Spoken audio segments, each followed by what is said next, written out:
Hi friends, आज हम लोग क्लास 9th का हीरोन का सूत्र चैप्टर है, उसी के एक्सरसाइज 10.1 का क्वेश्चन नंबर 6 है और ये लास्ट क्वेश्चन है। ठीक है, तो इसको हम लोग देखते हैं। एक समद्विबाहु त्रिभुज का परिमाप 30 सेंटीमीटर है और उसकी बराबर भुजाएं 12 सेंटीमीटर लंबाई की है।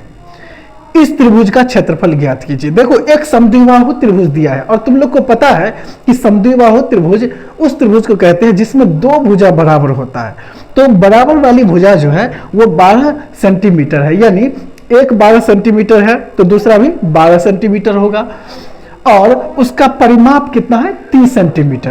तो बोलता है त्रिभुज का क्षेत्रफल निकालने के लिए, तो हमें त्रिभुज का क्षेत्रफल निकालने के लिए सबसे पहले तीन भुजा पता होना चाहिए। इसमें दो भुजा तो पता है 12 सेंटीमीटर और 12 सेंटीमीटर, तीसरी भुजा हमें पता नहीं है, तो वो परिमाप की सहायता से हमें पता लग जाएगा। देखते हैं कैसे। आंसर में क्या करेंगे कि पहले देखो a बराबर कितना है 12 और b बराबर कितना है 12। ए बी सी तीन चीज हमें पता होना चाहिए, ये चीजें तुम लोग जानते हो। तो ए और बी पता है, सी हमें पता नहीं है। ठीक है, तो कैसे पता चलेगा। देखो, त्रिभुज का परिमाप कितना है, त्रिभुज का परिमाप बराबर 30 सेंटीमीटर है। ठीक है, अब देखो परिमाप का मतलब होता है तीनों भुजाओं का योग, यानी a प्लस बी प्लस सी बराबर 30। ठीक है, ए भी तो हमें पता है, ये भी 12 प्लस ये भी 12 और सी नहीं पता है, ऐसे ही रहने दो बराबर 30। देखो ये दोनों को जोड़ेंगे 24 हो जाएगा प्लस सी बराबर 30। ठीक है, ये सी इधर ही रहने दो 30 लिख दो और इसको इधर भेजेंगे तो ये माइनस का 24 हो जाएगा, यानी सी बराबर कितना 6 सेंटीमीटर। हमें सी कितना निकल गया 6 सेंटीमीटर। ये सबके सब क्या है सेंटीमीटर में है। ठीक है, देखो जब C निकल गया तो हमें क्या निकालना है अब S यानी अर्ध परिमाप। तो S बराबर फॉर्मूला होता है A प्लस बी प्लस सी बटे में 2। ठीक है, तो तुम्हारा A कितना है 12 प्लस बी भी 12 और C कितना निकल के आया 6 बटे में 2। देखो ये दोनों को जोड़े 12 दूनी 24 और 6 30, 30 बटे में 2 काट देंगे, ये 15 आएगा, यानी कितना हुआ 15 सेंटीमीटर।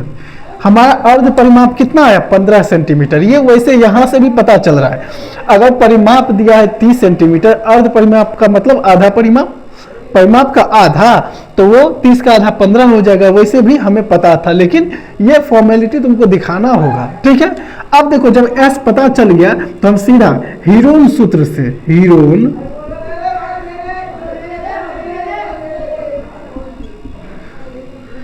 त्रिभुज का क्षेत्रफल बराबर root under S into S minus A into S minus B into S minus C. ठीक है, अब देखो क्या करना है, यहाँ पे S के जगह पे S का मान रखना है 15 और A B C के जगह पे हमको ये मान रख देना है। काम तमाम। देख S के जगह पे कितना रखेंगे 15 इंटू, जैसे ब्रैकेट माइनस है वैसे उस जगह पे वो देना है। S के जगह पे फिर से 15 माइनस A के जगह पे 12 इंटू 15 माइनस 12 इंटू 15 माइनस 6, ये C का मान 6 है। ठीक है, चलो रूट के अंदर में जो है पहले उसका काम करेंगे, इसीलिए 15 ऐसे ही लिख दो, गुना 12 में से 3 गया, सॉरी 15 में से 12 को घटाएंगे 3 होगा, गुना 15 में से 12 घटाएंगे 3 होगा, गुना 15 में से 6 घटाएंगे 9 होगा। ठीक है, अब यहाँ पे हम क्या करते हैं, यहाँ पे एक तो है कि इस सब को गुना करके और फिर इसका वर्गमूल निकाल दे। दूसरा आसान तरीका है कि ये जो भी बड़ी संख्या है उसको तोड़ दो, यानी अभाज्य गुणनखंड कर दो। तो हम 15 का अभाज्य गुणनखंड करेंगे, क्या आएगा 3 गुना 5। 3 ऐसे ही छोटी संख्या है, इसको तोड़ने की जरूरत नहीं, इसको भी नहीं। हाँ 9 टूट सकता है, 3 गुना 3। ठीक है, अब यहाँ पे क्या करते हैं, यहाँ हम देखते हैं कि जो संख्या जोड़ा में है वो क्या होगा कि रूट से बाहर आ जाएगा। जैसे 3 1 2, इस दोनों 3 में से एक 3 रूट के बाहर आ गया, फिर इस दोनों 3 में से एक 3 रूट के बाहर आ गया, और बाकी 5 और 3 ये जुड़ा नहीं है तो ये रूट के अंदर ही रह जाएगा। ठीक है, अब हम क्या करेंगे, इस दोनों को गुना कर देंगे, 3 3 9 और रूट के अंदर में 3 5 15 सेंटीमीटर स्क्वायर आंसर। ये हमारा आंसर आ गया।